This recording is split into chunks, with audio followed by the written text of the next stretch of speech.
Welcome back.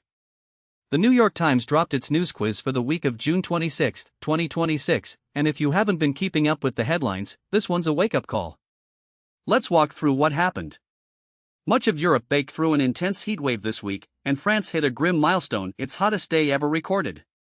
The thermometer at Pissos, in southwestern France, climbed all the way to 124 degrees Fahrenheit. Let that sink in. 124 degrees. That's not a heat wave, that's a crisis.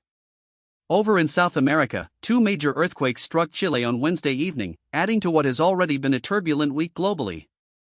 Across the Atlantic, British politics just got reshuffled.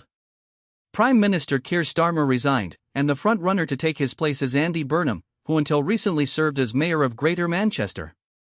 Back in the United States, the Supreme Court handed the Trump administration a win, ruling it can end asylum protections for migrants from Haiti and Venezuela. Meanwhile, the Senate pushed back on executive war powers, passing a resolution instructing Trump to seek congressional approval before continuing military operations. On Capitol Hill, Trump pulled the plug on a bipartisan housing bill just before it was set to become law.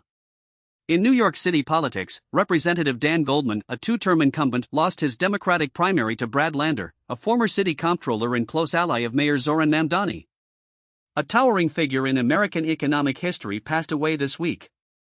Alan Greenspan, who chaired the Federal Reserve under Reagan, both Bushes and Clinton, died at the age of 100. On the soccer pitch, the World Cup is delivering headlines of its own. Cristiano Ronaldo broke the all-time record for most World Cup goals, reaching 18 across 6 tournaments. And the U.S. men's team won its first 2 group stage matches, something that hasn't happened since 2002.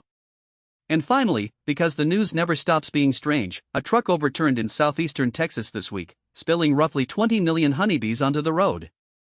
That's your week in review. Stay curious, stay informed, and we'll see you next time.